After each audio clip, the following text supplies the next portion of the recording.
Allez-y, Oustaz. Allez-y. La sœur Hachi, patientez. Allez-y. Le pasteur Ménard est là parce que je pense que vous êtes monté puisqu'il est là. Allez-y. Ok. Merci bien. Voilà. C'est par rapport à ce que Yeshua disait que Allah comprend une seule langue. Yeshua, c'est ça? Oui, effectivement. Vos prières, c'est en arabe. Est-ce que Allah ne comprend qu'une seule langue? Est-ce que vous faites les prières en arabe ou quoi? C'est ça que je suis en train de dire ici. Non. Prier, nous adorons Allah en utilisant quoi? C'est pas que nous prions dans une seule langue. Je veux d'abord avoir une affirmation de toi. Est-ce que tu affirmes par là que Allah comprend une seule langue? J'affirme mordicus que pour que le musulman puisse prier, il doit prier en arabe. Pour moi, ce qui est. C'est-à-dire pour moi, je ne l'accepte pas. Parce que Dieu doit comprendre toutes les langues. Et on ne doit pas le prier qu'en arabe. C'est ce que je dis ici. Je le réitère. Voilà. S'il te plaît, Yeshua, dans la prière, il y a quoi et quoi qu'on peut faire dans la prière? Est-ce que ce que je dis est faux? C'est faux. Hein? C'est faux. Allah comprend toutes les langues. Non, je dis, est-ce que toi, tu peux prier en une autre langue? Je peux prier dans une autre langue, oui. C'est vrai ou bien c'est faux? C'est vrai, je peux. Ok, Yazambé, mets-moi en grand. C'est pas possible. Non, attends. Non, je montre la preuve que tu venais de mentir. Non, attendez. Mets-moi en grand, Yazambé, je montre la preuve que ce qui venait de dire est faux. C'est mon tour de parler, non? Non, attendez, excusez-moi, s'il vous plaît, les modérateurs. Non, frère Yeshua, s'il vous plaît. Laissez-le ok, je me mute. C'est un oustaz, laissez-le parler, s'il vous plaît. Allez-y, oustaz. Non, il ne se mute pas, je vais échanger avec lui, monsieur, dans mon temps, quoi. S'il veut aussi, quand son temps arrive, il veut échanger avec moi, il n'y a pas de problème. Je l'avais demandé, ok. Dans la prière, est divisée en combien de parties? Je veux savoir, parce que si vous priez là, je ne sais pas, il s'adresse dans quel côté de la prière. Parce que nous, la prière, c'est un terme général. Mais c'est divisé en deux parties. Et c'est pas, il parle de quoi dans la prière?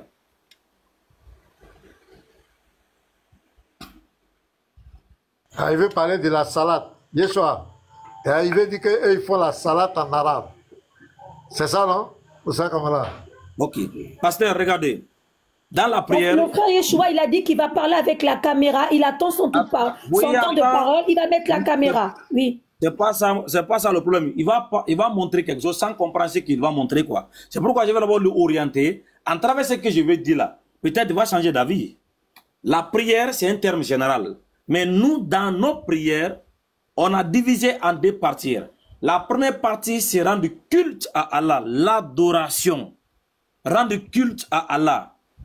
Et lorsque nous adorons Allah, nous l'adorons tel qu'il nous a enseigné. Nous n'inventons pas la méthode dont on doit adorer Allah. C'est tel que Allah nous a enseigné comment on devrait l'adorer. C'est comme ça on l'adore. Et lorsque nous l'adorons en utilisant sa révélation. Ça veut dire quoi? Il nous a révélé un livre. Et ce livre, c'est ce que nous récitons dans l'adoration. On ne parle pas de ce qui vient de moi-même. Je ne lis pas, je ne parle pas en arabe pour adorer Allah. Je récite le Coran qui a été révélé en langue arabe, préservé en langue arabe. Et c'est ce que nous récitons dans l'adoration d'Allah. C'est le Coran. Ce n'est pas une communication en langue comme les gens causent en langue arabe. C'est le Coran que nous récitons en langue arabe. Parce que cette révélation a été faite en arabe et les textes ont été préservés en arabe. Alors si nous devrons adorer Allah tel qu'il nous a enseigné, alors qu'on devait utiliser le Coran, sa parole, dans son adoration, nous récitons le Coran dans l'adoration telle qu'il nous a enseigné. Première étape, Surat al-Fatiha, dans la langue arabe. Deuxième étape, une sourate dans le Coran. Et nous allons suivre des règles qui nous ont été transmises par le prophète tel qu'il nous a enseigné. Maintenant, quant à la deuxième partie dans nos prières, ça c'est la partie des invocations. Nous invoquons Allah. Mais l'invocation se passe dans quelle langue? Dans toutes les langues. Après l'adoration, après avoir rendu culte à Allah, nous pouvons ici invoquer Allah, lui adresser nos problèmes, nos vœux, tout ce qu'on a comme problème dans nos langues différentes. Soit en malinké, en bambara, dans n'importe quelle langue, on peut communiquer à Allah nos problèmes, on peut l'invoquer dans n'importe quelle langue. C'est ce que le frère ne comprend pas. Il dit Allah comprend une seule langue. Il ne fait pas part comment on adore Allah.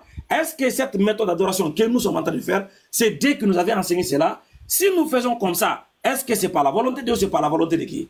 Donc, retenez ça, Yeshua. Allah comprend toutes les langues, mais l'adoration que nous effectuons dans les mosquées ne vient pas de Oustaz Kamara, ne vient pas de musulmans. C'est cette méthode d'adoration que Allah nous a enseignée et nous adorons Allah tel que nous a enseigné en utilisant le Coran qui a été révélé en langue arabe. C'est ce que nous récitons dans nos différentes prières.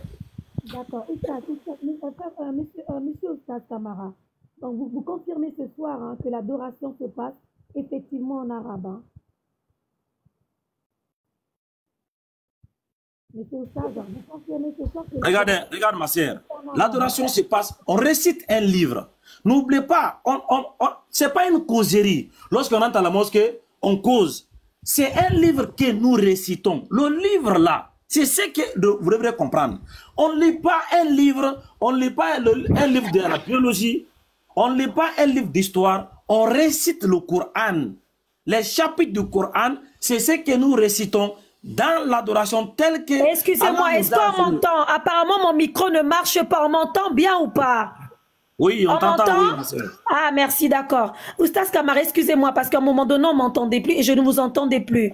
Je réitère, s'il vous plaît, parce que je n'ai pas entendu votre réponse. Alors, vous confirmez ce soir devant 243 personnes qui nous regardent que les adorations de vos prières se fait en arabe. Hein? L'adoration se fait en arabe, c'est ça?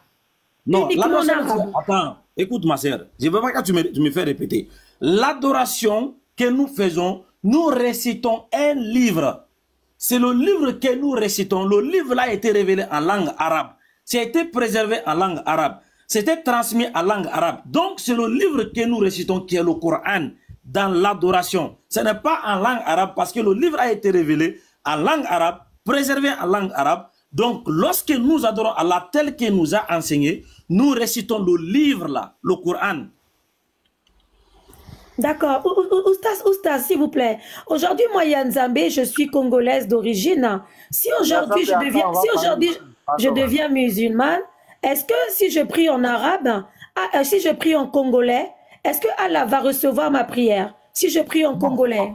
Non, si tu invoques Allah à cause d'un problème où tu es malade ou tu as besoin de quelque chose, tu peux l'invoquer dans n'importe quelle langue. En congolais? Oui. Tu peux l'invoquer dans n'importe quelle langue, en congolais, en chinois. L'invocation se passe dans toutes les langues. D'accord. Et les autres prières en arabe? Non, quant à l'adoration, regarde, regarde ma sœur, tu devrais faire très attention. Adorer Dieu là, ce n'est pas nous qui devrons définir la manière de l'adorer. Cela veut dire quoi? Moi, je vais sauter pour adorer Dieu. Qui lui a enseigné cela? Est-ce que c'est Dieu qui m'a dit, quand tu veux m'adorer, tu veux me rendre un culte, il faut sauter, descendre? Non.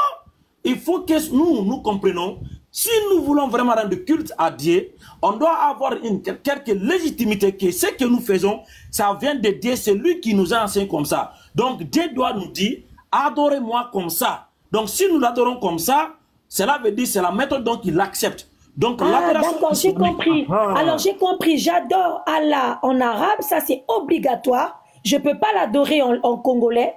Non. Arrêtez de dire, il ne faut pas dire adorer Allah en arabe. Pourquoi tu répètes ça chaque fois? Je te dis, dans l'adoration, on récite le Coran. Le Coran, c'est dans quelle langue, ma sœur? En arabe. Voilà, donc ce n'est pas une question de la langue arabe. C'est une question de ce que tu dis dans la prière, dans cette adoration-là. C'est le Coran qui nous a été dit. Lorsque nous adorons Allah, on l'adore avec son livre. C'est le livre qu'on doit réciter dans l'adoration tel qu'il nous a enseigné. D'accord, mais le livre est en quelle langue, Oustaz, s'il vous plaît? Le livre est en quelle langue? Le livre qui est le Coran a été révélé en langue arabe. Mais voilà pourquoi j'ai dit, Oustaz, on l'adore en arabe. C'est ce que j'ai dit. Non. Ok, regarde, si tu vas adorer Allah en langue arabe, là, tu dis quoi? Je ne sais pas, je ne suis pas musulmane, moi, je suis chrétienne. Voilà, donc c'est ce qu'il est en train de te dire. Ce n'est pas une question d'une langue arabe. C'est une question d'un système qui a été établi par le Créateur. Si vous voulez m'adorer, c'est comme ça. Et qu'est-ce que vous devrez dire dans mon adoration? C'est le livre là que vous devrez réciter. C'est pourquoi dans chaque aide de prière, tu entends les gens réciter les versets coraniques. Cela ne vient pas de l'imam, cela ne vient pas des musulmans. C'est la parole d'Allah subhanahu wa ta'ala révélée à Mohammed, préservée en langue arabe. C'est le Coran qui est en arabe. Ce n'est pas qu'on prie en langue arabe, on récite le Coran. D'accord. Le fait de réciter, c'est l'adoration ou pas? Oui, allez-y, allez-y.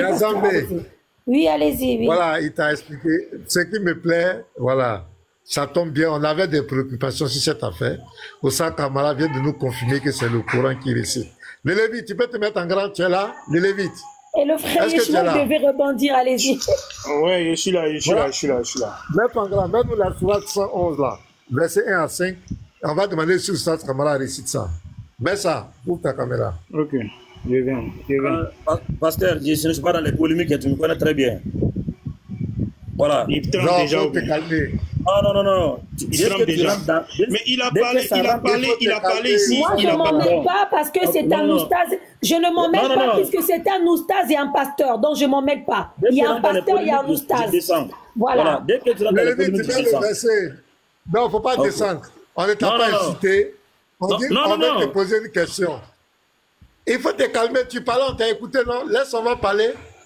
Aïe. Je sais que je dis, si ça rentre dans les injures, dans les polémiques, je descends.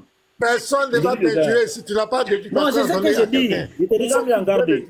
Voilà. Nous sommes tous bien éduqués ici. Quand tu parlais, personne n'a parlé d'injures. C'est comme ça que vous commencez. Parlé pendant plus de 10 minutes. Pendant plus de 10 minutes. Pendant plus de 10 minutes. Voilà. Lévite, faut lire. Ouvre ton micro, lis ça. Et tu lui poses la question. Il n'y aura pas d'injure. Oustaz, il n'y aura pas d'injure. Promis, il n'y aura pas d'injure. Que périsse. Oh, il peut se muter. Que périssent les deux mains d'Abou Lahab et que lui-même périsse. Je répète. Que périssent les deux mains d'Abou Lahab et que lui-même périsse. Sa fortune ne lui sert à rien, ni ce qu'il a acquis. Sa fortune ne lui sert à rien, ni ce qu'il a acquis. Il sera brûlé dans un feu plein de flammes. Il sera brûlé dans un feu plein de flammes. De même, sa femme, la porteuse de bois. De même, sa femme, la porteuse de bois. À son cou, une corde de fibres. À son cou, une corde de fibres. Merci pour la lecture de Lévite. Que Dieu te bénisse. Ça, je demande à Oussa Kamara, est-ce que vous récitez aussi? Parce que tu as dit tous les versets du Coran. Est-ce que vous récitez ça? Si vous récitez cette sourate 111, verset 1 à 5, et dis-nous quelle est l'importance de réciter cette sourate de méchanceté, où on souhaite l'enfer à quelqu'un, on va brûler. Qu'est-ce que ça vous donne en tant que musulman? Je veux que tu nous expliques ça. Voici ma question. C'est pas par Non, comme tu as déjà fait dans l'étude, la sourate, c'est une sourate de méchanceté. Donc, c'est pourquoi je dis que je ne rentre pas dans les polémiques. Tu as déjà une position où tu entends déjà te lancer une attaque selon ta compréhension, une sourate de méchanceté. Donc, c'est pour toi, c'est méchant, d'accord, ça n'engage que toi. Bon, comme tu as déjà compris, tu as déjà passé un jugement, tu veux entendre quoi de moi? Mais quand on dit que périssent les deux mains d'Abou Lahab, on lui souhaite l'enfer. C'est de la méchanceté. Est-ce que c'est une bonne parole? Mais c'est bon, c'est méchant, c'est normal, non? Voilà, c'est bon. Voilà, maintenant je te faut répondre, tu assumes. Je ne réponds pas. Est-ce que vous récitez cette sourate? Je ne réponds pas. Tu as déjà passé un jugement selon ta compréhension d'un texte. Ma parole. C'est une sourate de gentillesse. Je ne réponds pas. Je vous déjà dit, lorsque ça rentre dans les polémiques, c'est cet esprit qui fait qu'on évite à discuter avec vous, quoi. Si moi j'ai pas le respect de la sœur là, parce que c'est le respect de la sœur qui je montre, c'est bon, je vous laisse. Excusez-moi, je rappelle à tout le monde que si je ne m'en mêle pas, c'est parce que c'est un pasteur, ce sont des enseignants. Il y a un oustaz et un pasteur, voilà pourquoi je ne me mêle pas de leurs histoires. Allez-y, parlez tous les deux, moi je m'en mêle pas. Question, Yazambe. Yazambe, est-ce que tu m'entends? Oui. Yazambe, Oui, pasteur, il a dit je vous ici écoute. que quand il fait l'adoration, il récite les 114 sourates. C'est pas ce qu'il a dit devant tous ici, parce Oui, que il a c'est dit descendu ça. en arabe. Il a dit ça, il a la dit ça, sourate il a que j'ai dit pris ça. là, voilà. Sourate 111, verset 1 à 5, ça fait partie du Coran ou pas, Yazambe? Oui, ça fait partie du Coran. Est-ce que c'est légitime pour moi de lui poser la question, est-ce qu'il récite ça? Est-ce que c'est une injure, Yazambe? Non, c'est pas une injure, c'est dans le Coran. C'est dans le Coran, c'est dans le Coran. Est-ce que je lui ai parlé mal, Yazambe? Non, vous n'avez pas parlé mal, mais il ne veut pas répondre. Non, ma soeur, c'est pas comme ça la réponse.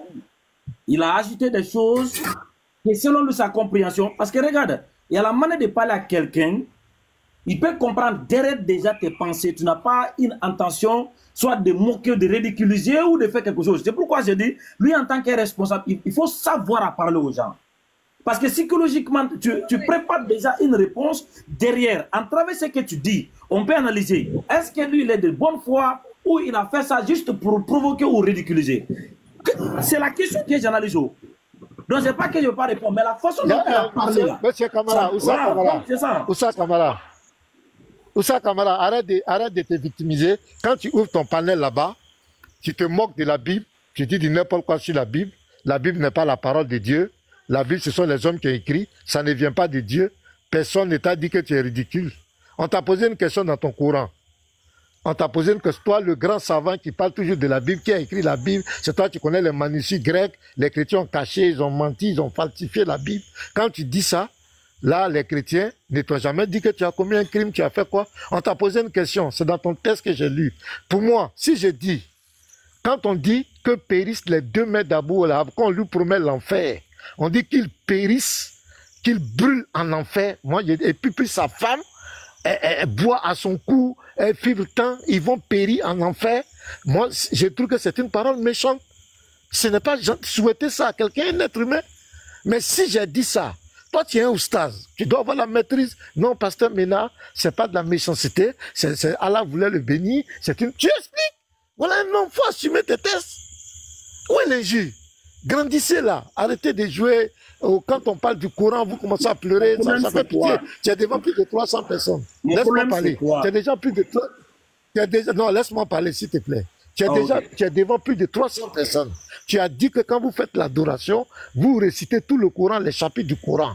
Je t'ai pris un chapitre du Coran. C'est pas dans la Bible. C'est pas dans les tafsirs. C'est pas dans les hadiths. C'est un verset du Coran. Un chapitre. Je te dis, est-ce que vous récitez ce verset? Quelle est la valeur spirituelle de réciter ces paroles où on souhaite l'enfer à quelqu'un? On demande qu'il périsse. Quelle est la valeur spirituelle? Qu'est-ce que ça vous donne en tant que musulman? Tu es capable de nous expliquer? Il y a des gens qui peuvent peut-être rentrer dans l'islam. Explique ça. Comment là, je ne peux pas. Non, est-ce que j'ai dit que je ne peux pas? Bon, j'ai dit c'est la façon. Attends, pasteur. Tu as fait beaucoup de temps dans ces domaines-là. Il faut essayer de comprendre la façon de réflexion des gens. On n'est pas là juste pour grandir et devenir vieux sans retenir. Lorsqu'on reçoit une personne, il faut analyser la personne et la façon dont je dois lui parler. Est-ce que je peux recevoir ce que je veux de lui? Mais ton départ est très mauvais parce que déjà, quand tu as posé une question, cette sourate méchante, qu'est-ce que tu attends déjà? Tu penses que je peux te répondre par respect ou avec une douceur alors que tu as posé la question avec un esprit de méchanceté? On ne fait pas ça. Toi, tu es un homme de Dieu. Il faut toujours avoir l'esprit de la sagesse. Comment tu peux parler aux gens pour pouvoir obtenir ce que tu veux? La manière. Je ne refuse pas de répondre. Mais la façon dont tu as présenté ta question, c'est ça qui fait que je dis je réponds parce que déjà, tu as tiré une conclusion en travers ta lecture. Et qu'est-ce que tu veux que je dise d'autre encore? Si tu avais posé une question, ah, oustaz, on ne comprend pas ça. Tu peux nous expliquer. Mais toi, tu as déjà dit, cette sourate méchante. Ça veut dire que tu as sorti déjà quelque chose du texte, selon toi, ta compréhension, et tu me demandes, qu'est-ce que toi, tu vas faire? Je vais te suivre. Je ne peux rien dire, parce que tu as déjà donné ton explication. Tu ne veux pas me demander encore, qu'est-ce que moi, je vais dire, après que tu as tiré une conclusion de la sourate. C'est la manière dont tu as fait qui fait que je ne veux pas répondre. Mais ça veut pas dire que je ne veux pas répondre. Voilà. Donc, la sœur, je vais juste... Quand on souhaite à quelqu'un, Issa Kamara, attends, j'ai la parole. Quand on souhaite à quelqu'un, quand on dit à quelqu'un qu'il doit périr, on souhaite qu'il périsse et qu'on lui souhaite de brûler en enfer. Est-ce que ce sont des bonnes paroles? Honnêtement, réponds-moi. Ok. Selon toi, ta compréhension, ce ne sont pas des bonnes paroles. Mais lorsque tu as pris ça dans un livre, attends. Je veux ton avis. Je veux ton avis. Okay. Je veux ton avis sur ça. Est-ce que ce sont des bonnes paroles? Pour moi, pour la personne qui est concernée dans cette déclaration, ça ne sera pas bon pour lui. Parce que déjà, c'est un sort qui l'attend et qu'on lui a dit en phase. La personne a vécu près de 10 ans, on lui répète ça, il entend ça, il n'a pas trouvé un moyen de changer. Ce passage-là, si tu me demandes, qu'est-ce que ça enseigne? L'enseignement qui sort de ce passage, c'est prouver la véracité du Coran. Parce que la personne qui est concernée dans ce verset-là, c'est Abu Lahab, c'est l'oncle du prophète sallam. Quel est le contexte historique? Lorsque Allah dit à Muhammad, oh toi qui es englobé sur ton lit là, Ya ayyuhal mudaththir, kum fanzir, lève-toi et va enseigner, lève-toi et va avertir, lève-toi et va appeler les gens en islam. Le prophète s'est levé, il est parti s'arrêter au-dessus des 2 montagnes de la Mecque. Il a appelé tout son peuple, Quraysh, pendant l'aube. Il les a appelés. La Mecque tout entière s'est regroupée en bas des montagnes, sur la montagne. Il les a dit, si je vous ai dit aujourd'hui qu'il y a une armée derrière cette montagne-là, qui est prête pour attaquer la Mecque, est-ce que vous allez me croire? Tout le monde a répondu oui, parce qu'on ne t'a jamais connu pour un menteur. Tu n'as jamais dit un mensonge. Il a répété encore, si je vous dis qu'il y a une autre armée qui attend derrière cette autre montagne pour vous attaquer, est-ce que vous allez me croire? Ils ont dit oui, parce que personne d'entre ces groupes-là, toute la population de la Mecque, il n'y a même pas une seule personne qui a répondu par le négatif. Parce que c'était une personne qui était digne de confiance.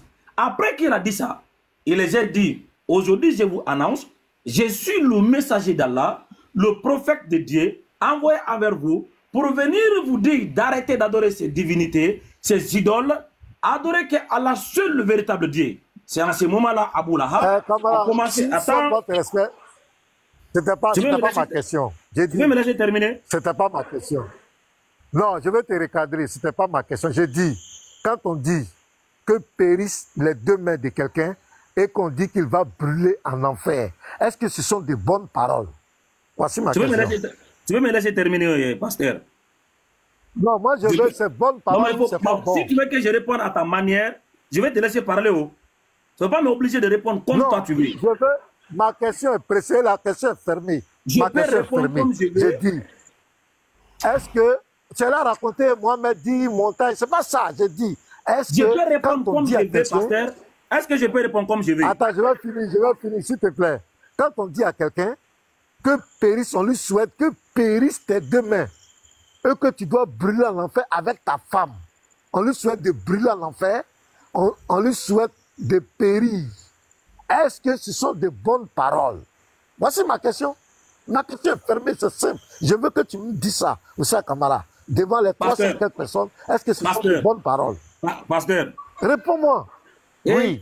Est-ce que je... Attends, je vais répondre comment? Comme toi tu veux ou comme moi je veux? Non, réponds de façon sincère devant l'homme. Voilà, c'est ce que je vais faire. Mais tu me laisses... Non, tu dois me laisser répondre comme moi je veux. C'est pas comme toi tu veux. C'est bon?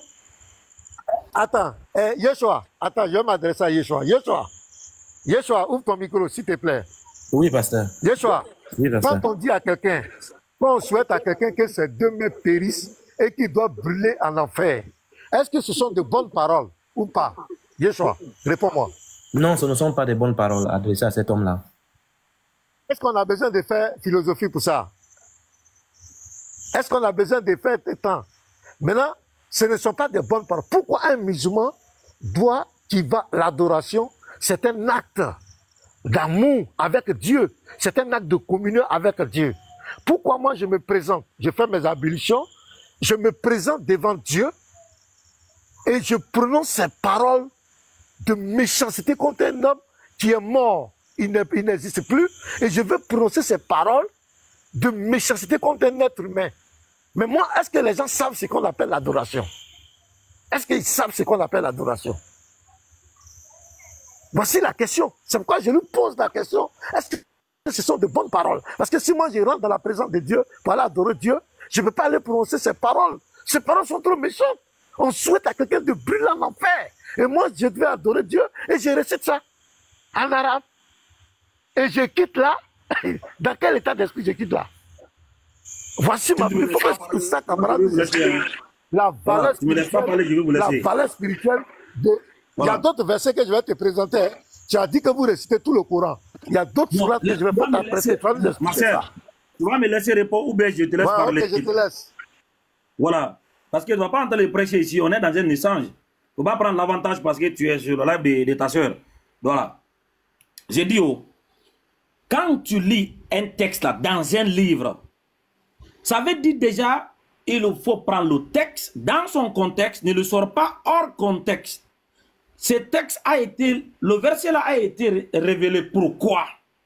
Est-ce que lorsque tu lis ça, toi tu vas voir ça juste parce que celui qui a révélé a voulu révéler ça? On peut envoyer quelqu'un en prison qui n'a rien fait. Pasteur, je te pose une petite question. Hein. Est-ce que si la justice devrait être respectée, quelqu'un qui n'a rien fait là, est-ce qu'on peut l'envoyer en prison? Non, quelqu'un qui n'a rien fait, on ne l'envoie pas en prison. Tu as vu comment il t'a répondu? Attends, très bien. Quelqu'un qui n'a rien fait, on ne devrait pas envoyer en prison. S'il te plaît, oui. Parmi tous les peuples qui étaient à la Mecque, pourquoi Abu Lahab et sa femme, ils ont fait quoi?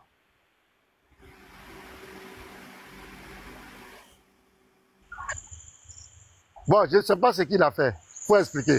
Bon, c'est ce que je voulais faire. Tu me coupes, tu lui réponds directement.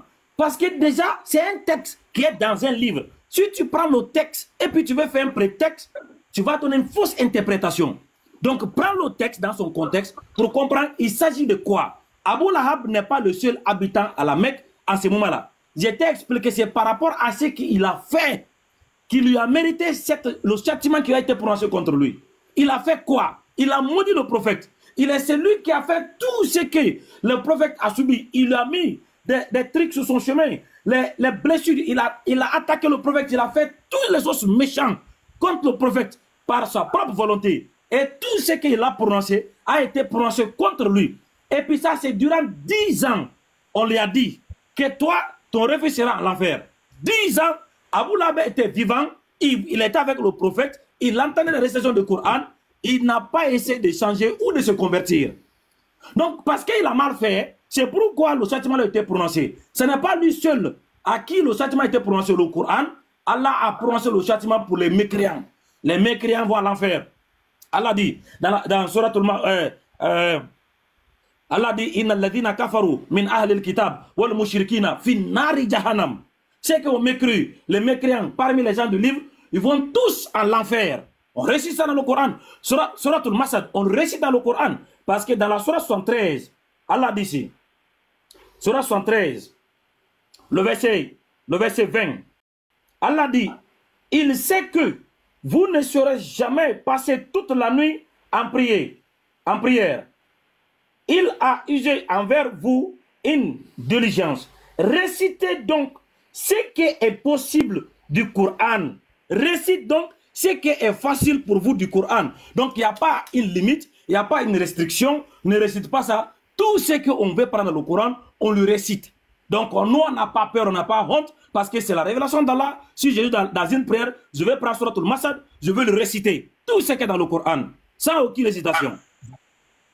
D'accord. Maintenant, je reviens à ma question. Est-ce que quand on souhaite à quelqu'un que ses 2 mains périssent et qu'on lui souhaite de brûler en enfer, est-ce que ce sont de bonnes paroles?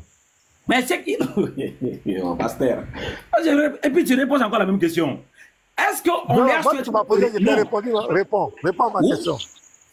Par rapport à quoi? Il a fait quoi? Est-ce qu'il est innocent? Pour qu'il soit mauvais? C'est pas ma question. Je dis, quand on souhaite, tu ne réponds pas à ma... Tu as vu tout à l'heure quand tu m'as posé, je t'ai répondu. Hein. Toi, tu fais philosophie. Je dis, est-ce que quand on souhaite... Non, laisse-moi reposer ma question, camarade.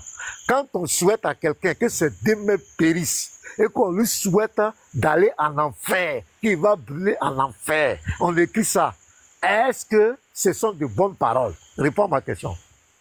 S'il est innocent, c'est pas bon. S'il est coupable, oui, parce qu'il a réussi ce qu'il a mérité. Par rapport à ce qu'il a fait. C'est pas ma question. Mais j'ai répondu. C'est pas ma question. J'ai dit, c'est pas ma question. J'ai dit, est-ce que quand on souhaite à quelqu'un que ses deux mains périssent et qu'on lui souhaite l'enfer, est-ce que ce sont de bonnes paroles? Voici ma question. S'il est innocent, c'est pas bon. Mais s'il est coupable, c'est bon. J'ai dit, est-ce que ce sont de bonnes paroles? Pour ça, camarade, réponds-moi. Je réitère encore. S'il est innocent, c'est pas bon. Mais s'il est coupable, c'est bon. Donc, ça veut dire quoi? S'il est coupable, ce sont de bonnes paroles. Selon ta propre déclaration. Selon ta propre déclaration. Écoute maintenant. Il faut que tu assumes tes paroles. Selon ta propre déclaration, tu as dit. Regarde, pasteur, tu as dit, on ne peut pas envoyer quelqu'un en prison qui n'a rien fait. Donc si on jette quelqu'un en prison parce qu'il est coupable. J'ai dit ça, camarade, je réitère ma question. J'ai dit, quand on souhaite à quelqu'un que ses deux mains périssent et qu'on lui souhaite de brûler en enfer avec sa femme, est-ce que ce sont de bonnes paroles? Non, s'il est innocent, ce n'est pas des bonnes paroles. Mais s'il est coupable, c'est bon. Ce sont de bonnes paroles. Oui, s'il est coupable. Voilà, donc maintenant, toi, tu récites ces paroles-là. Ces paroles de châtiment d'un être humain. Parce qu'il n'a pas accepté l'islam, parce qu'il n'a pas reconnu Mohamed, et que tu récites ces paroles, tu vas adorer Dieu, et que tu récites ces paroles de méchanceté pour moi, et qu'on souhaite l'enfer à quelqu'un. Quelle est la valeur spirituelle que ça donne dans ta vie? De réciter ces paroles. Premièrement d'abord, c'est une révélation de la part d'Allah. Et Allah m'a dit de réciter tout ce qui est dans le Coran qui m'est facile. Donc si Surat al-Masad est ce qui est facile pour moi, je le récite dans ma prière. Ce que veut dire, le châtiment qui a été prononcé contre les mécréants, c'est un châtiment que toi tu es au courant. Parce que lorsqu'elle a dit tous mécréants qui meurent sans avoir accepté l'islam, ils vont à l'enfer, tu as entendu. Donc moi, j'ai fait mon possible de ne pas être comme lui. Et regardez qu'est-ce qu'il a fait qui lui a mérité un tel châtiment. Je vais regarder sa vie, je vais regarder ses actions. Je fais un effort de ne pas faire ce qu'il a fait, de ne pas qu'il sera comme lui. J'ai dit, quand tu récites ces paroles de méchanceté, ça te donne quoi spirituellement? C'est ce que j'ai dit. Si je vais devant Dieu, moi je vais adorer Dieu, et puis je vais réciter, toi-même regarde, que périssent les deux mains d'Abou Lahab. Quelqu'un qui est mort. Et qu'il brûle en enfer, lui et sa femme. Et puis tu récites ça. Et puis quand on entend ça en arabe, c'est tellement doux à entendre, mais c'est des paroles terribles. Ça vous apporte quoi de réciter ces paroles quand même? Donc ça, camarade, je te donne un conseil. Si tu vas adorer Dieu, il faut adorer Dieu. Il ne faut pas réciter ces paroles-là. Voilà, c'est pas important. Il faut laisser ces paroles-là. Quand on va adorer Dieu... Excusez-moi, pasteur Ménard, les paroles que vous dites là, sont en arabe ou en quelle langue les paroles là? Il récite en arabe, J'ai envie même de lui présenter d'autres versets, d'autres sourates du Coran. J'ai envie de lui présenter ça même. Voilà, j'ai envie de lui présenter. Je prends par exemple la sourate 9, verset 30. Regardez, les Juifs disent, Isa est fils d'Allah. Les chrétiens disent, le Christ est fils d'Allah. Ils imitent ainsi le dit des mécréants avant eux. Qu'Allah les anéantisse. Comment s'écarte-t-il de la vérité? Ou ça, camarade, est-ce que tu récites ça aussi? Je vais répondre la dernière fois. Tout ce qui est dans le Coran, on récite. Il n'y a pas d'exception. Voilà, on récite tout. Quand tu récites que les Allah nous anéantissent, qu'Allah les anéantisse. Donc Allah doit anéantir les Juifs et les chrétiens. C'est ça? Pourquoi? C'est à toi que je demande. Faut nous dire pourquoi on doit les anéantir. Toi,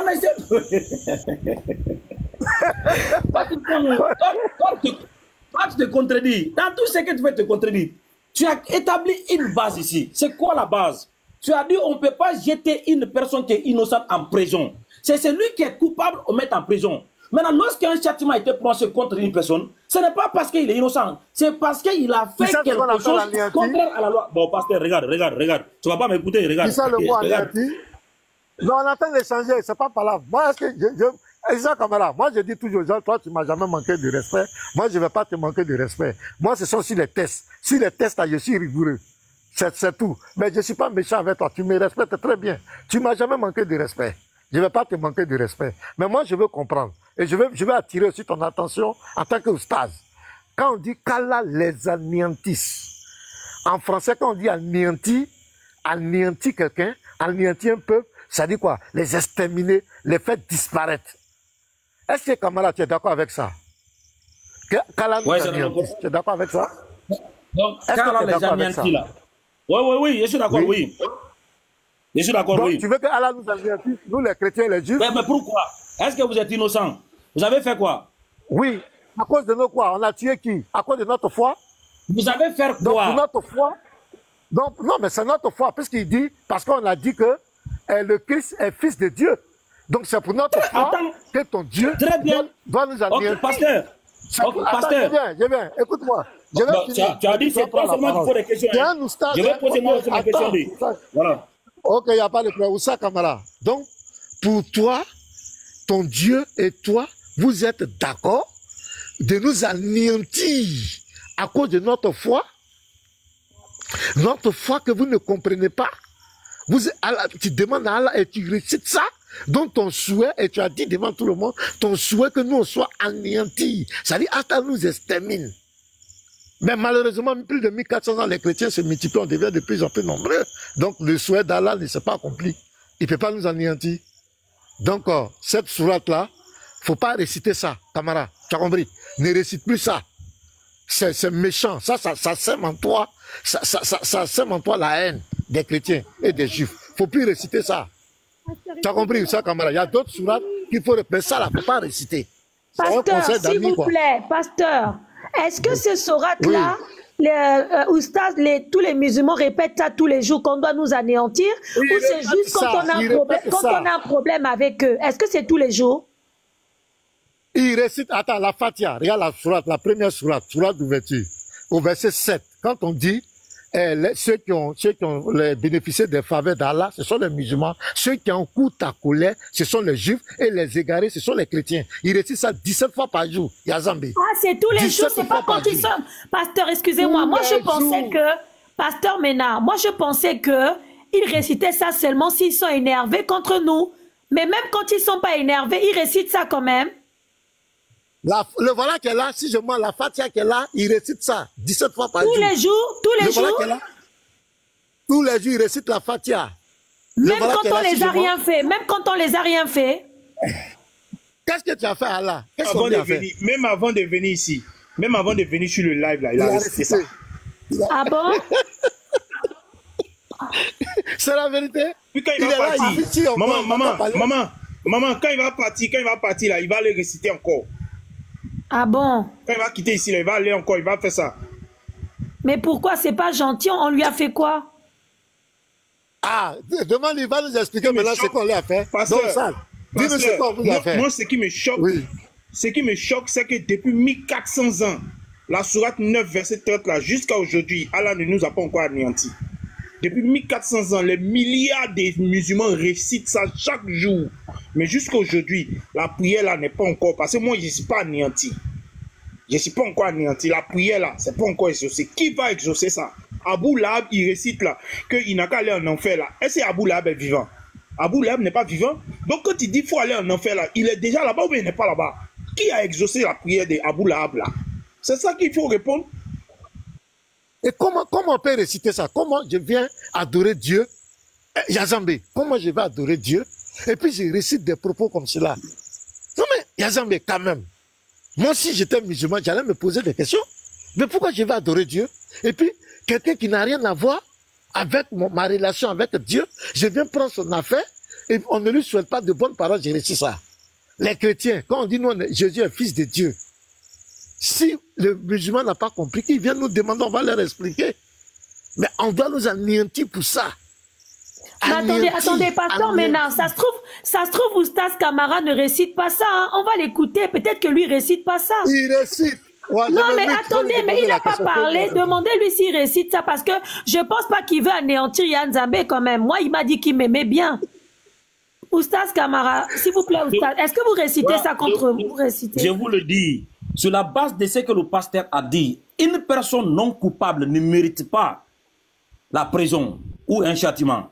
Lorsqu'on envoie quelqu'un en prison, il est coupable de quelque chose. Sur cette base, si le Coran a prononcé un châtiment contre un certain groupe de personnes, demandez, ils ont fait quoi? Qu'est-ce qui a été prononcé? Le pasteur a dit, parce que vous dites que Dieu a un enfant.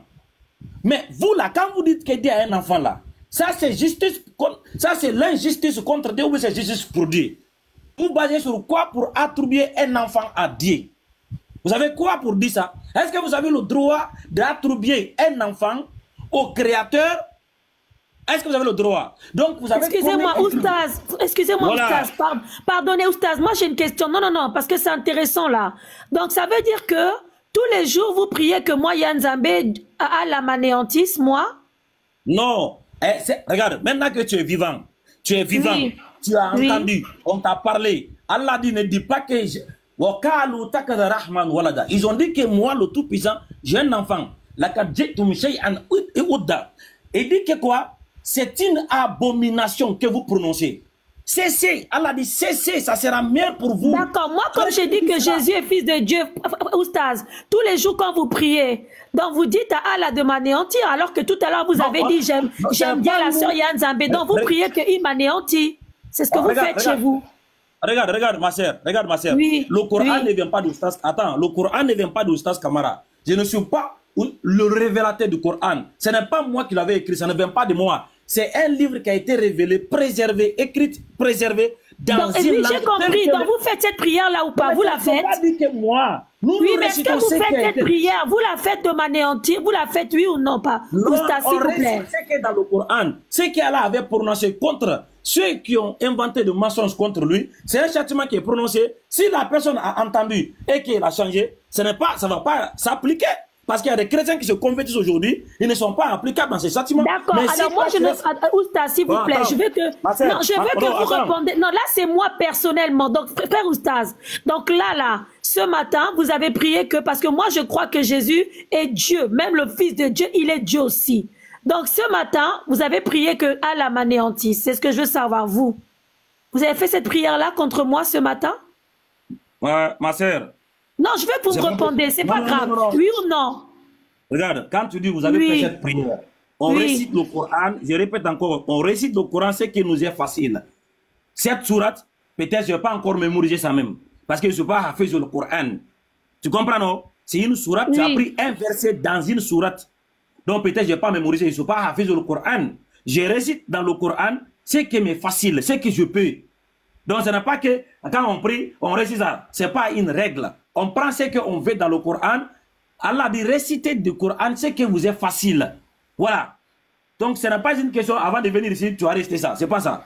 Bon, ma sœur. Alors excusez-moi, est-ce que vous souhaitez que Allah Attendez, est-ce que vous souhaitez que Allah m'anéantisse? Parce que pour moi, Jésus est Dieu.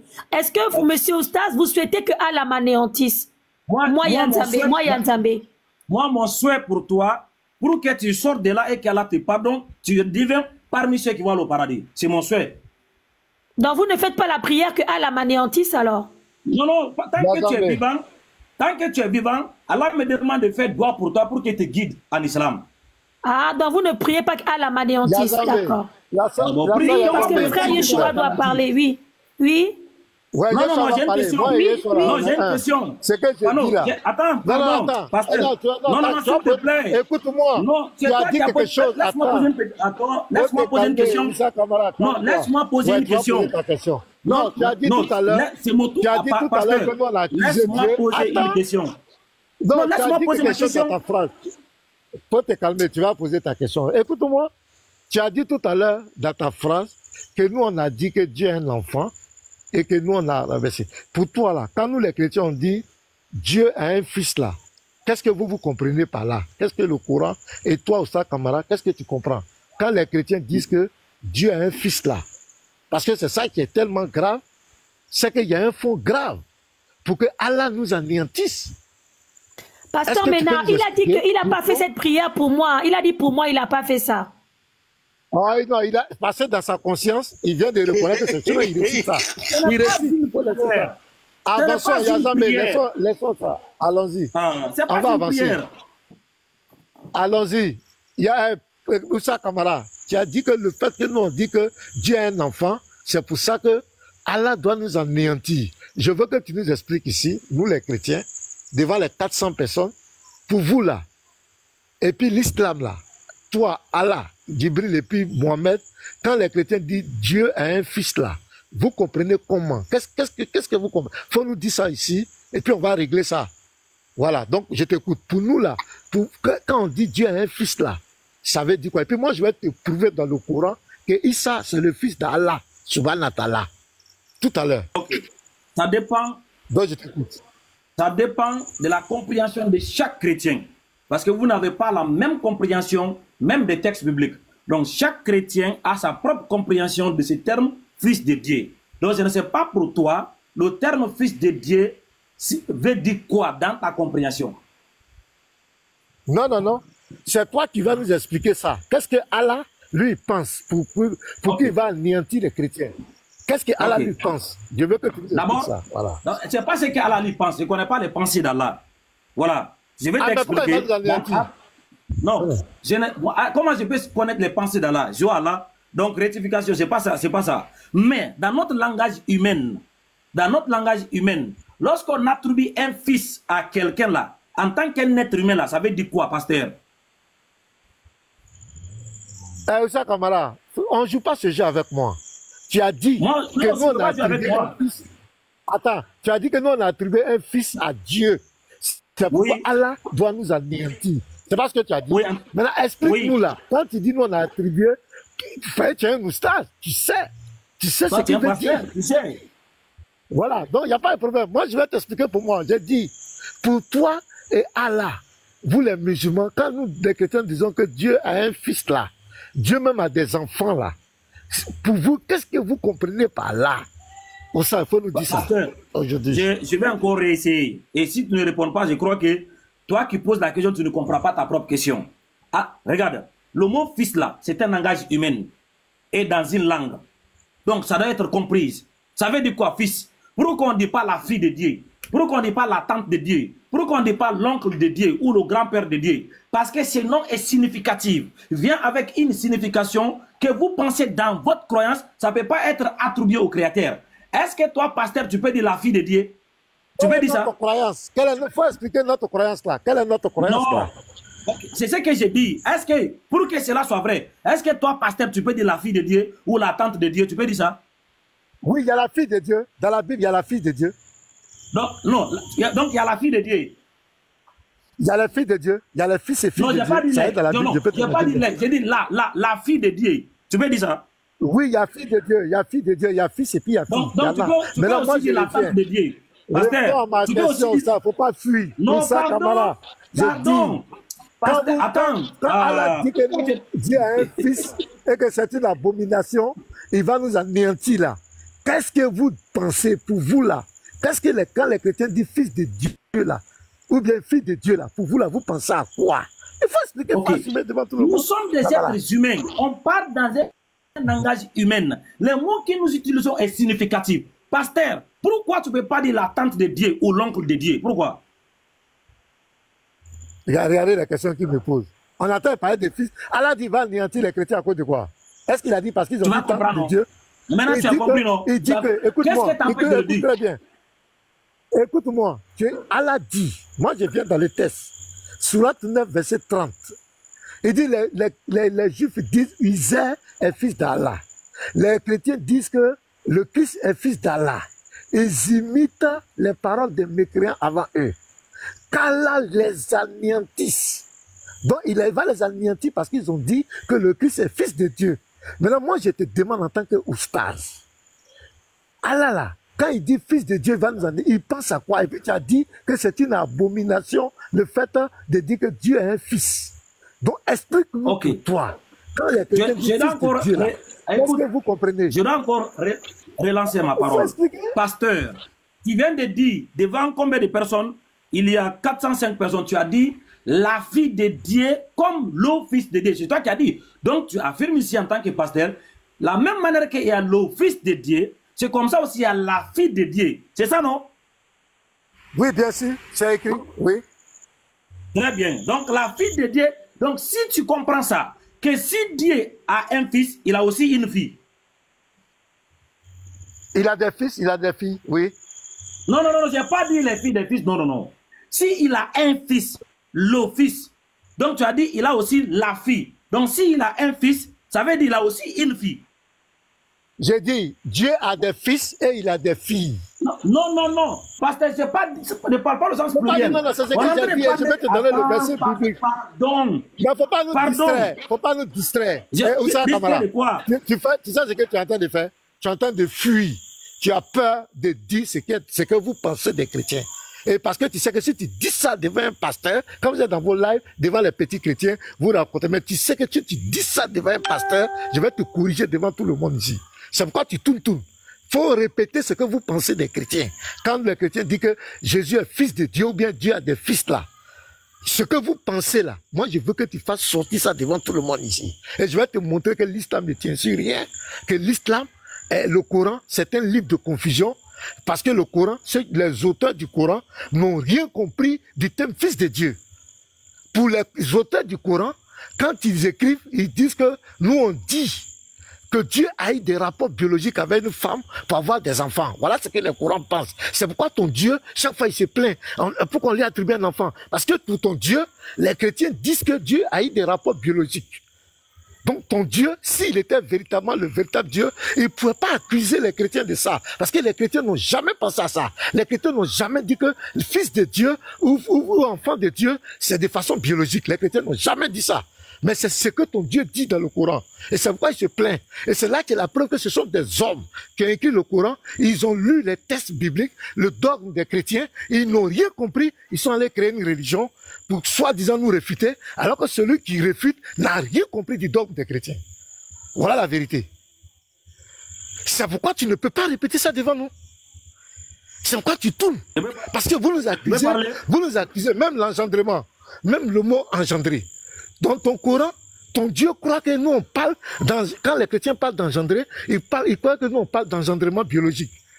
Or, l'engendrement, le mot engendrer a plusieurs sens. Engendrer quelque chose, le premier sens, c'est d'abord le biologique, c'est-à-dire le rapport, une femme va avec un homme, un enfant sort, on dit ils ont engendré cet enfant. Ça, c'est biologique. Mais le deuxième sens d'engendrer, c'est lorsque tu as produit quelque chose est sorti de toi. Quand tu as la cause de cette chose, c'est engendrement. Donc quand les chrétiens parlent d'engendrer, ils ne parlent pas de biologique, c'est pas physique, tout est spirituel. Mais le Dieu qui parle dans le Coran et les auteurs du Coran n'ont rien compris. Et ils vont nous accuser. Ouais, Allah, ils ont attribué enfant à Allah, c'est une chose abominable, parce que Allah ne comprend pas, ton Dieu, il n'a pas compris, les auteurs du Coran n'ont pas compris que les chrétiens ne parlent pas de rapport biologique. Si je mens, il faut me contredire. Je t'écoute. J'ai dit au pasteur, je répète encore, est-ce que tu confirmes que la même manière que Dieu a un fils, parce que tu as dit qu'il y a la fille de Dieu, est-ce que c'est la même manière que Dieu a une fille? Si tu réponds à ça là, je vais t'expliquer. Le Lévite, tu es là? Il y a le frère Yeshua aussi qui aimerait prendre la parole à un moment donné. Hein. Merci. Ok, je vais finir là. Je vais lire mon verset. Le Lévite, tu es là? Il n'a qu'à répondre à ma question, s'il te plaît. Tu peux répondre à ma question, pasteur? Non, je vais lire un verset du livre. Il faut te calmer. Je vais lire. Non. Le Lévite, tu es là? Ok, lis. Lis. Je vais lire un verset biblique, il faut te calmer. Non, tu n'as pas besoin de je peux simplement afficher. Je peux simplement afficher. Voilà, il faut mettre Deutéronome 32, le verset 18 à 19. Alors, il faut te calmer, on va lire. Deutéronome 32, verset 18 à 19. Je vais lire. Il faut lire. Ben, tu vas nous expliquer aujourd'hui votre affaire de fils de Dieu. Là. Mais dès que tu réponds, moi je vais expliquer. Là, il n'y a pas de problème. Il n'y a pas de problème, donc on écoute. Mettez le Lévite en grand pour que tout le monde voie le test. Je ne peux pas lire, pasteur, allez-y, lisez. Je peux lire, je peux lire le micro. Je veux lire. Voilà, lis. Je commence à quel verset? 18, lis le verset 18. D'accord. Tu as abandonné le rocher qui t'a fait naître et tu as oublié le Dieu, je vois pas bien l'écran, tu as oublié le Dieu qui t'a engendré.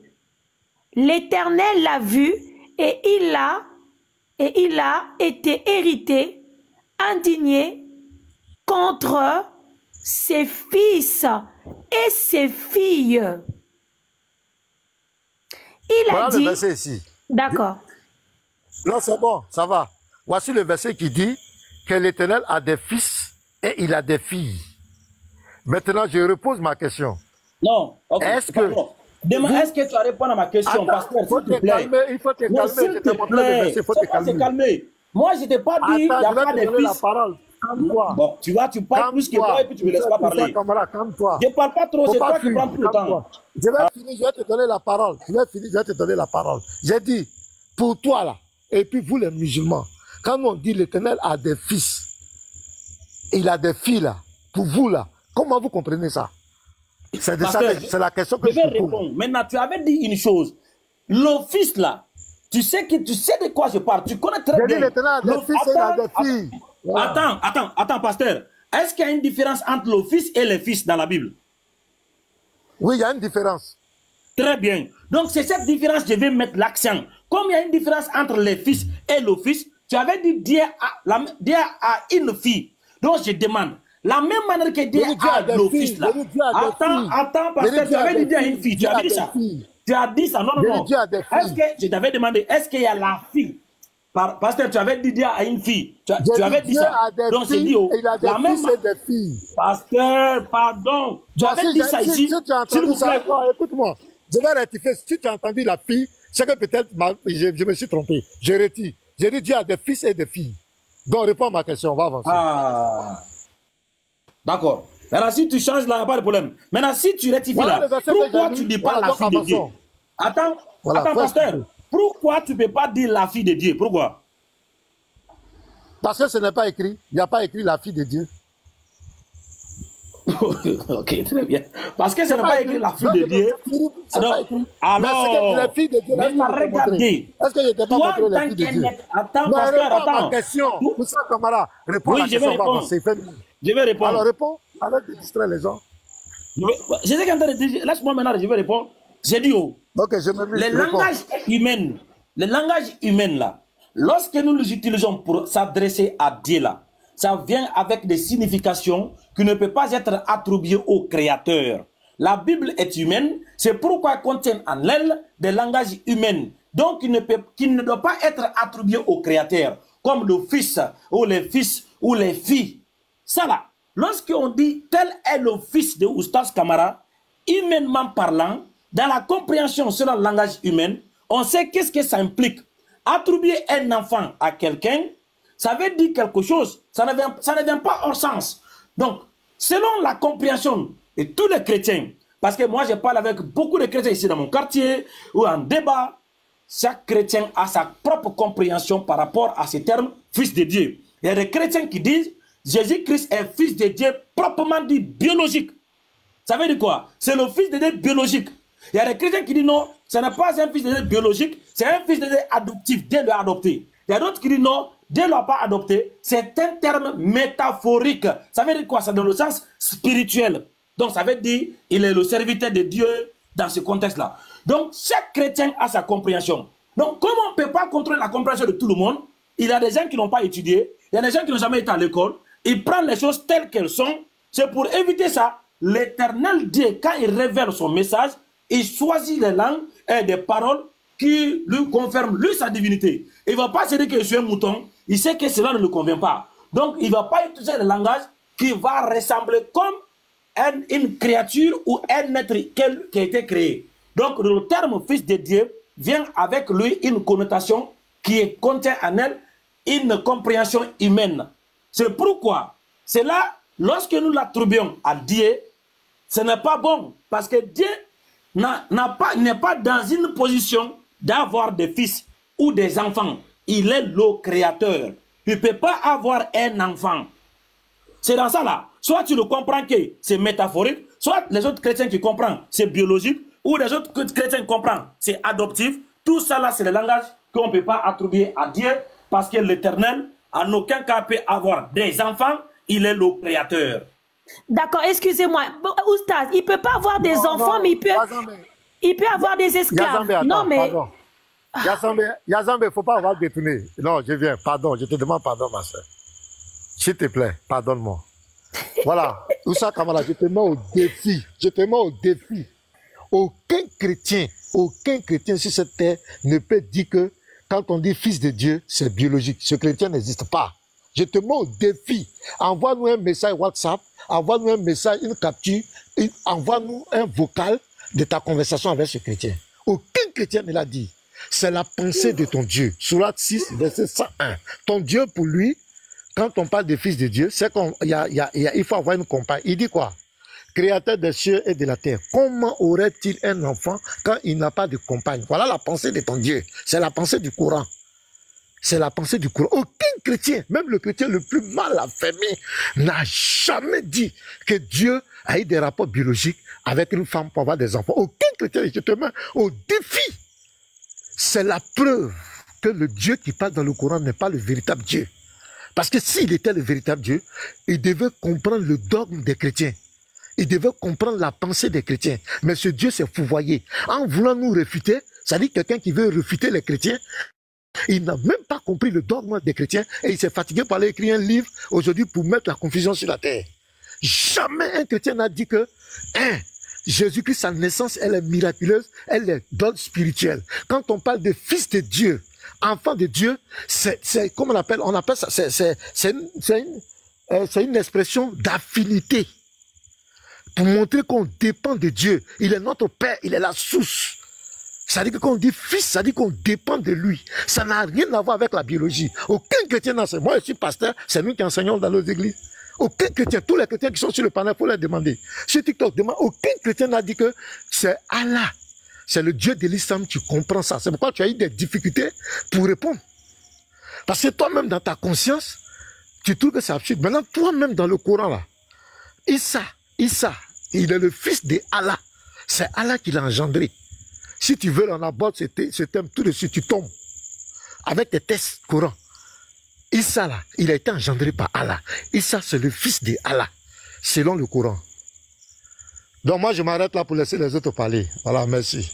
Aïe, aïe, aïe, aïe, aïe, aïe, aïe. En tout cas, vraiment, excusez-moi, monsieur Oustas, s'il vous plaît, vous dites que Allah n'a pas de fils, mais Allah a des esclaves alors. Il n'a pas de fils, mais il a des esclaves. Pardon? On m'a entendu? Monsieur Oustas, bon, il ne veut pas me répondre. Hein. Pasteur Ménard. Non. Oui, d'accord. C'est pas que je ne veux pas te répondre. Tu as dit Allah a des esclaves, ça veut dire quoi? Oui, parce que vous avez dit il n'a pas de fils. Alors, vis-à-vis d'Allah, vous êtes qui alors? Parce que nous, dans la doctrine chrétienne, on est ses enfants. Vous, dans votre doctrine, vous êtes qui vis-à-vis d'Allah? Nous sommes ses créatures. D'accord. Et comment vous êtes ces créatures? Mais alors, pourquoi est-ce que y a quelqu'un qui a dit tout à l'heure, on est les esclaves d'Allah? Hein? C'est juste, on est des esclaves d'Allah. Ça veut dire, toi, tu prends comme... Dans quel contexte, toi, tu comprends cette phrase, nous sommes des esclaves d'Allah? Bah, un esclave. Ah. Un esclave comme les Noirs en esclavage, hein, en esclave. Donc, on nous met sur les chaînes, on nous attache pour aller nous vendre. Eh, ma sœur, c'est pas comme ça. Voilà. Toi, tu es l'esclave de ton Dieu. Dans quel contexte? Tu obéis à ce qu'ils te disent. Tu as peur de le désobéir. Tu fais tout ton possible de faire ce qu'il veut. Tu veux pas que sa colère tombe sur toi. Tu l'honores, tu le glorifies. Regarde ce que tu fais. Tu obéis à tout ce qu'il te dit. Tu ne veux pas aller à rencontre de ses commandements. C'est dans ce contexte-là, tu es l'esclave de ton Seigneur. Ça veut dire quoi? Tu t'emprêtes de faire tout ce qu'il te dit, sans poser de questions. Au moins que toi, tu n'es pas soumis à ton Seigneur, tu n'es pas prêt à faire ce qu'il te demande, tu n'es pas prêt à faire ce qu'il veut, peut-être c'est ta vie qui est là. Alors tu ne veux pas être l'esclave de ton Seigneur. Mais dans le contexte-là, nous, on est fiers lorsqu'Allah nous appelle Al-Abd, mes serviteurs. Parce que c'est le mot qui est dans le Coran. Koulia Abdi, dit, oh mes serviteurs, nous le servons. Peut-être vous n'êtes pas des serviteurs de votre Seigneur. Mais si, excusez-moi, mais si je le désobéis, est-ce que il va me pardonner si je le désobéis? Si tu désobéis à Allah, dans la sourate 39, le verset 52, Allah dit, Koulia ibadi alladhina asrafu ala anfusihim la taqnatu min rahmatillah dis, oh, dis à mes serviteurs, ceux qui ont commis des excès dans leur vie, ceux qui ont péché, ceux qui ont transgressé mes lois, la attaque ne vous désespérez pas de la miséricorde d'Allah. Inna Allah yakfiru dhunuban jami'an. Car lui, Allah pardonne tous les péchés. Donc, Yazambé, tu peux pécher aujourd'hui, tu peux forniquer demain, tu retournes vers Allah, tu demandes pardon, Allah va te pardonner sans cesse. D'accord, mais maintenant si je deviens, par exemple, je suis musulmane, mais je deviens chrétienne, est-ce que Allah va toujours m'aimer? D'abord, Oustaz, excusez-moi, est-ce que Allah vous aime? Oui, Allah nous aime.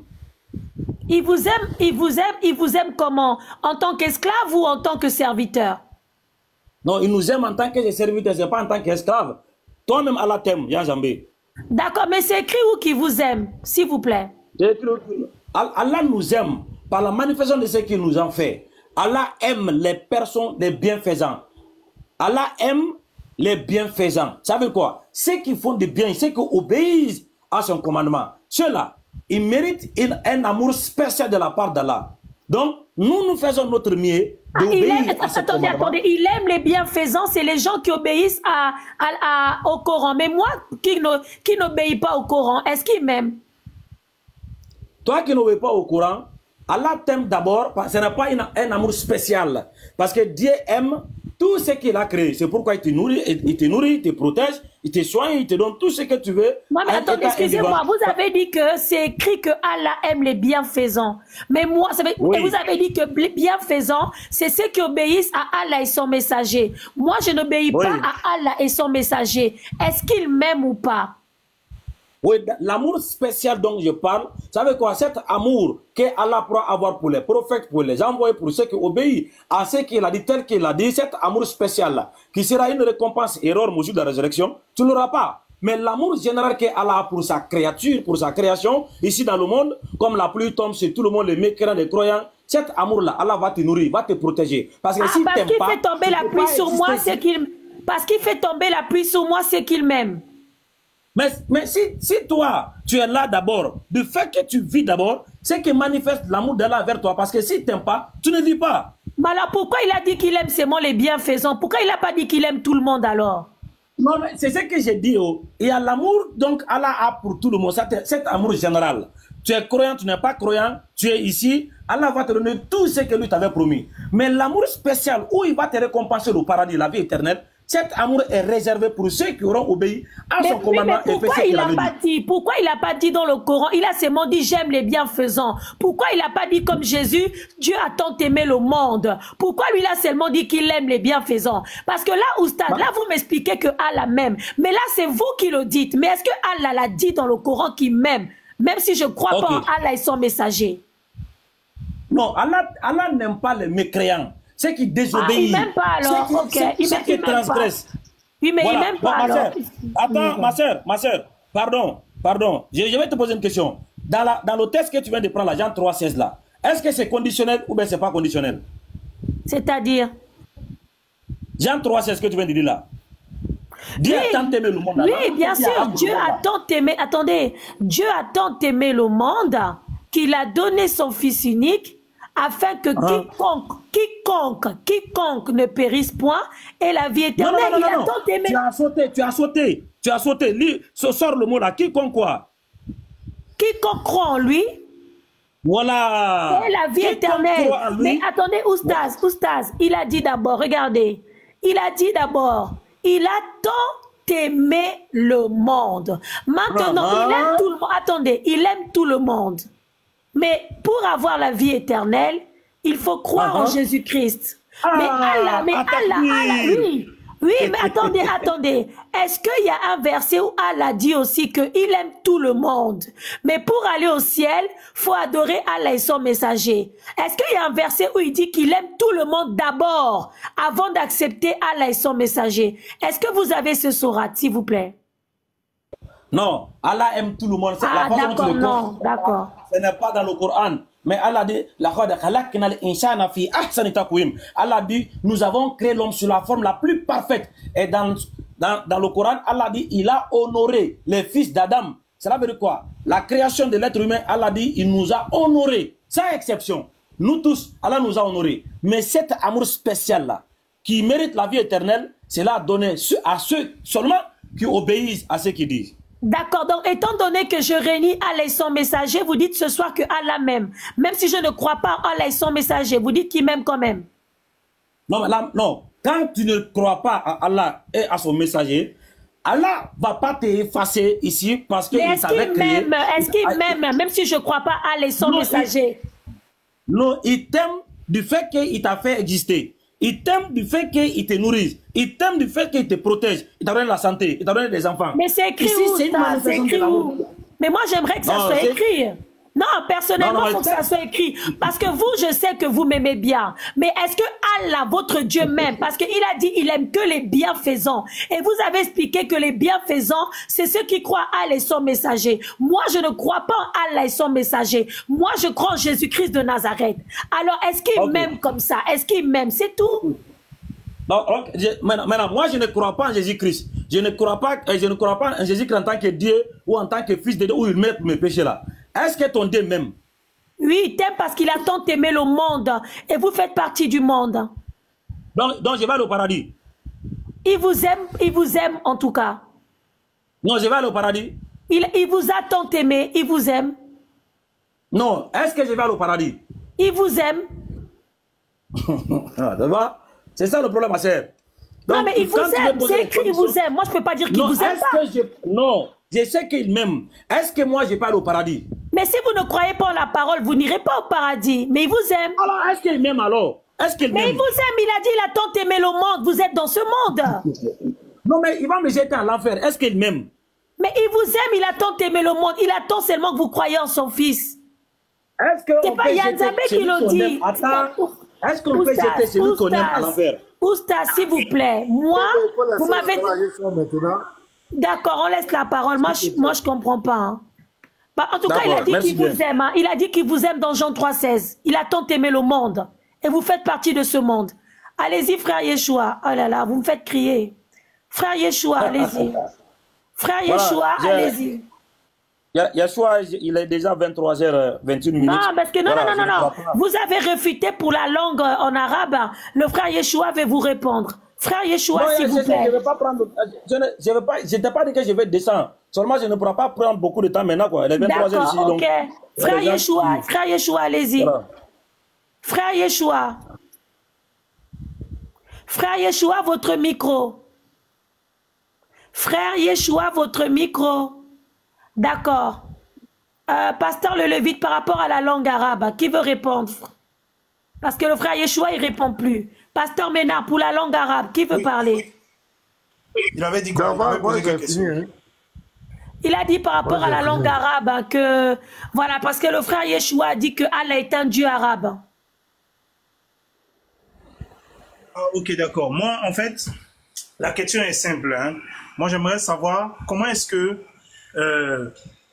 des gens qui prétendent que Allah est Dieu, mais ils se sentent obligés, je vais dire, de parler et de prier ou de faire leur prière dans une langue uniquement et exclusivement arabe.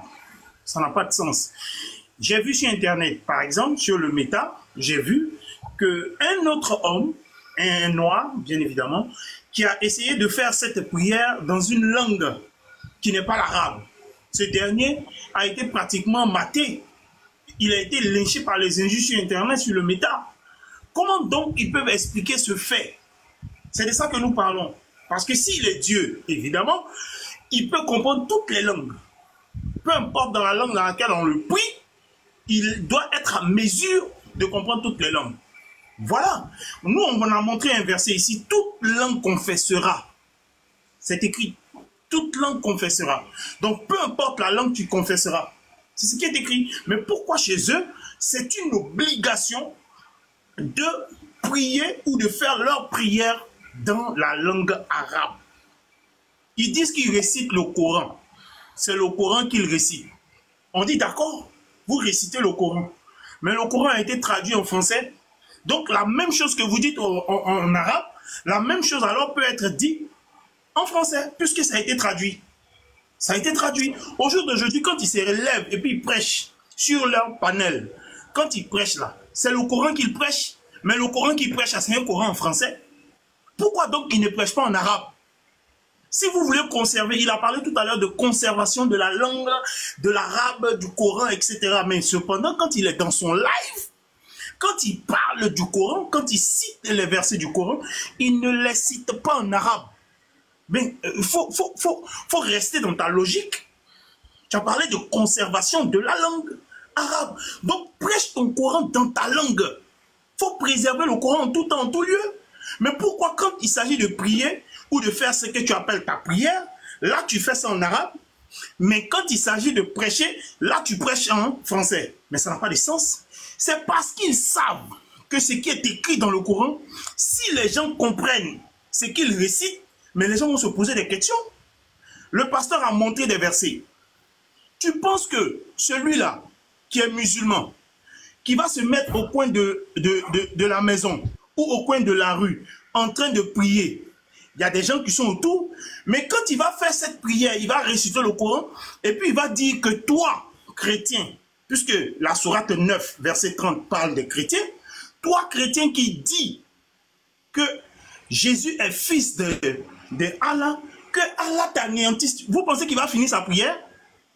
Il ne va pas finir sa prière, mais les gens qui sont à côté ne comprennent rien. Pourtant, il est en train de prier, il est en train de réciter un verset qui demande à ce que Allah nous anéantisse. C'est ce qu'on a dit tout à l'heure, avant qu'il ne vienne sur ce live. Lui là, sa prière qu'il a faite là, c'est pour que Allah nous anéantisse. Quand il va quitter ici, il va aller là, il va encore faire cette même prière pour que Allah nous anéantisse. Il va réciter ça. Le lendemain, il va réciter ça et ainsi de suite. C'est ce qu'il va faire. Et ce qu'il récite là, c'est que Allah nous anéantisse, maman. Donc quand il vient ici, et puis il te dit qu'il t'aime bien, en fait c'est un mensonge. Ah parce bon? qu'il vient de prier. Oui, je te dis, il vient de prier que Allah t'anéantisse. Comment Allah, il prie que Allah t'anéantisse et puis il vient, il dit qu'il t'aime? Mais c'est du faux. C'est du faux. Hein? Mais c'est du faux. Parce qu'il ne peut pas réciter Allah t'anéantisse et puis il va venir dire qu'il t'aime. Lui, sa prière là, depuis les musulmans jusqu'à aujourd'hui là, il récite ça. Que Allah t'anéantisse parce que toi, tu dis que Jésus est fils de Dieu. Nous aussi, moi aussi, j'ai dit ça. Tous les chrétiens ici disent ça. Mais lui, il prie pour que Allah nous anéantisse. Mais un gars comme ça, il va venir me dire qu'il m'aime. Mais il ment. Mais il a confirmé que, pasteur le Lévite, il a dit que Allah nous aime parce que il fait tomber la pluie sur nous. Si on mange, Allah nous aime. Est-ce que vous pouvez nous dire si Allah nous aime? Allah n'aime pas quelqu'un. Allah n'aime pas quelqu'un. La sourate 9, verset 30. Allah veut nous anéantir. Est-ce que Allah peut nous aimer? Il peut aimer des gens qui veulent anéantir. Allah veut nous anéantir. Le Coran, là, c'est parole de qui? Ce qui est dit dedans, c'est parole de qui? C'est parole d'Allah. C'est parole d'Allah. Donc Allah lui-même, il prie pour que... Mais Allah veut nous anéantir, pourquoi? Pourquoi? On a fait quoi? Parce que nous, on dit que Dieu a un fils. C'est tout. C'est parce qu'on dit que Dieu a un fils. Il est fâché. Il est dans tous ses états. Il est en colère depuis 1400 ans. Jusqu'à aujourd'hui, il est en colère. Simplement parce qu'on a dit que Dieu a un fils. Mais que Allah soit fâché, qu'il ne soit pas fâché, il ne peut rien créer. Depuis 1400 jusqu'à aujourd'hui, sa prière-là n'est pas exaucée. Sa prière-là n'est pas exaucée. Alors, Lévi, je vais te poser une question. Laisse-moi parler. Quand tu parlais, j'étais muté. C'est ce que je n'aime pas. Laisse-moi parler. Bon, moi, comme je vais descendre, quoi, tu vois, non? Bon, ok, tu peux descendre, tu peux descendre, tu peux descendre. Laissez le pasteur, s'il vous plaît. Non, il peut descendre, il peut descendre. Non, il va rester. Non, j'ai dit, il peut descendre, mais il ne faut pas, il va me couper. Parce que quand il parlait, je ne l'ai pas coupé. Je demande que justice soit établie, c'est tout. Je ne t'ai pas coupé. Pas toute seule. Mon micro était fermé. Je suis là, il faut me poser des questions directes, on va échanger. Pourquoi tu veux parler toute seule là? Oh, mais vraiment, ce monsieur-là, il est... Mais ils sont tous comme ça, en fait. Ils sont tous comme ça. Faut parler, j'ai de mes minutes, c'est bon, faut parler. Ok, non, j'ai une question. Dans le livre de Somme 110, le verset 1, Somme de David, l'Éternel déclare à mon Seigneur, assieds-toi à ma droite, jusqu'à ce que j'ai fait tes ennemis ton marche-pied là. S'il te plaît, C'est les ennemis de qui seront faits des marche-pieds de qui?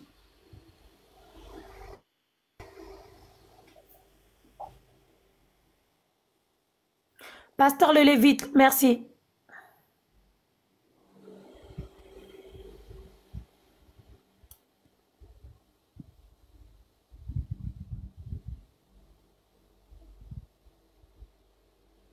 Quel verset?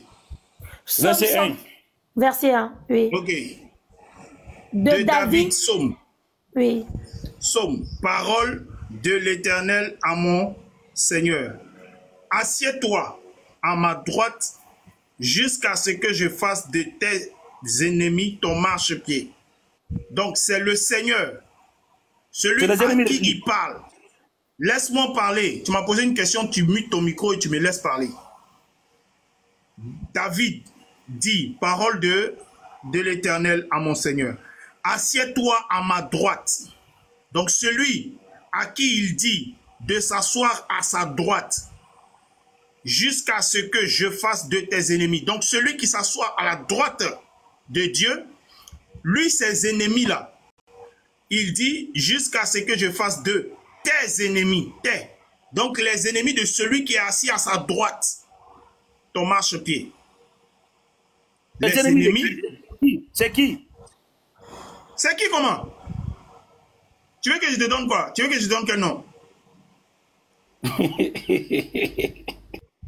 Il dit celui dont il est question ici là, c'est celui-là qui est ses ennemis. Ce n'est pas les ennemis de Dieu, mais celui dont il est question. Celui qui doit s'asseoir à sa droite. C'est ce que je t'ai répondu, c'est le verset. Voilà. Maintenant, je continue mon speech. Laisse-moi parler. Laisse-moi parler. Laisse-moi parler. Attends, mon frère, pardon. Laisse-moi parler. Laisse-moi parler. Mais c'est pas possible. Mais laisse-moi parler. Non, tu me laisses parler. Non, tu me laisses parler. Je ne t'ai pas posé de questions, tu me laisses parler. Il est en train de fuir. On a posé. Bon, merci bien, ma soeur. Bonne nuit. Merci bien. Voilà, il est en train de fuir. Il est en train de fuir.